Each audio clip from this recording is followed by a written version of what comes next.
পাচ্ছি না। ঠিক আছে ঠিক আছে ঠিক আছে, হয়ে গেছে।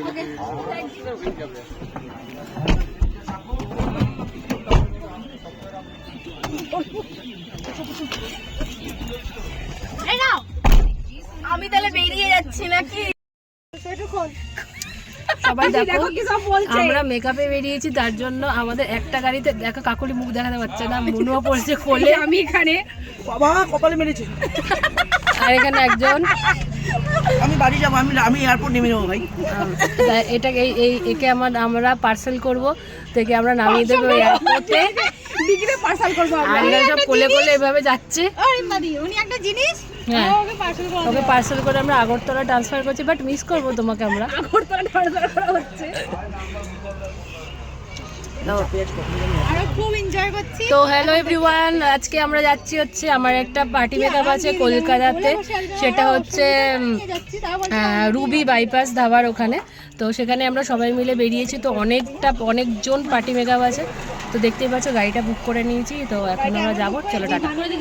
তো সকাল সকাল আমরা বেরিয়ে পড়েছিলাম পার্টি মেকআপের উদ্দেশ্যে, আর যেহেতু রাস্তাটা ছিল দক্ষিণেশ্বরের পথ ধরে, তাই সকাল সকাল মায়ের মন্দিরে ঢুকতে পারিনি। তো কী হয়েছে, দূর থেকে মায়ের মন্দির দর্শন করে মায়ের আশীর্বাদ নিয়ে আমরা চলে গিয়েছিলাম কাজে।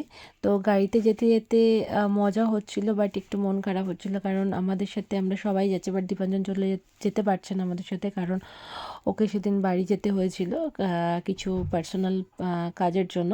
তো আমরা ওকে সেখান থেকে চলে গিয়েছিলাম এয়ারপোর্ট, যেহেতু একই রাস্তায়। তো এয়ারপোর্টে আমরা ওকে ড্রপ করে দিয়ে তারপরে আমরা আমাদের লোকেশনে পৌঁছে যাই। তো আমরা সোজা সেখানে এয়ারপোর্টে চলে যাই, আর সেখানে এয়ারপোর্টে দীপাঞ্জনকে ড্রপ করি। সবারই মনটা খারাপ ছিল, বাট তারপরে খুশি খুশি সবাই সেখান থেকে বেরিয়েছিল, কারণ মনের মধ্যে একটা টেনশন কাজ করছিল, একসাথে প্রায় 10টা পার্টি মেকআপ রেডি করতে হবে। তো সেখান থেকে ওকে আমরা ড্রপ করি, অ্যান্ড দেন ওখান থেকে একদম সোজা বেরিয়ে যাই। সেখানে যেতে আর বেশিক্ষণ টাইম লাগে না, কারণ এয়ারপোর্ট থেকে রুবি বাইপাস যেতে জাস্ট বেশ কয়েকটা মিনিটের ব্যাপার।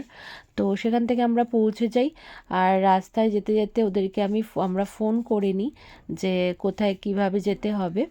তার মধ্যে গাড়িতে সবাই ছিল, তারা খুব আনন্দ করছিল, মজা করছিল, বাট আমি গানটা দিতে পারলাম না, কারণ কপিরাইট আসবে সবাই জানো।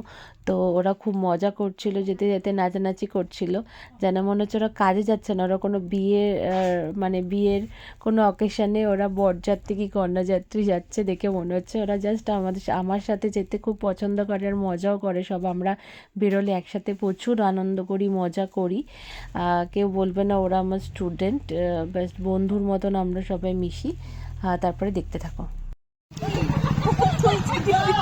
কি হয়েছে, কালুর খিদে পেয়েছে? হবে না, গাড়িটা বন্ধ না।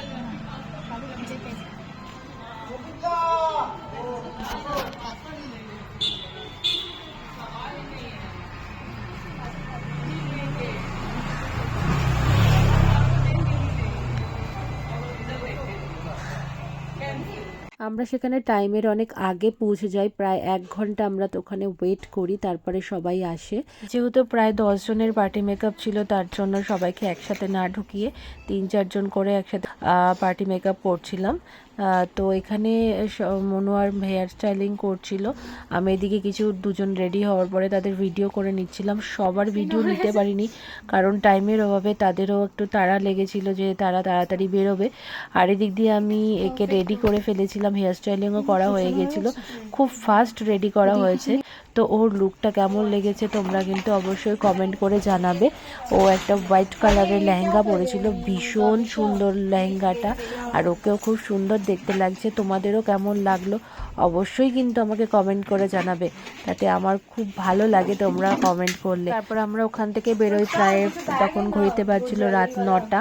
তো ওখান থেকে আমরা বেরিয়ে যাই, আর যেহেতু আমরা প্রাইভেট কার নিয়ে গিয়েছিলাম, তার জন্য আমাদের আসতে কোনো রকম অসুবিধা হয়নি। তো ওখান থেকে আমরা ফ্লাইওভার ধরে সোজা বেরিয়ে যাই, আর আমাদেরও একটু খিদে পেয়েছিল, তো রাস্তাতে আমরা এগরোল কিনি, সবাই খেতে খেতে ওখান থেকে চলে আসি। তো ভিডিওটা এখানে শেষ করলাম, সবাই ভালো থাকবেন, সুস্থ থাকবেন, আর আমাকে এভাবে সাপোর্ট করবেন। আর ভিডিওটা ভালো লাগলে অবশ্যই like, comment, share and subscribe. তো টাটা, বাই বাই।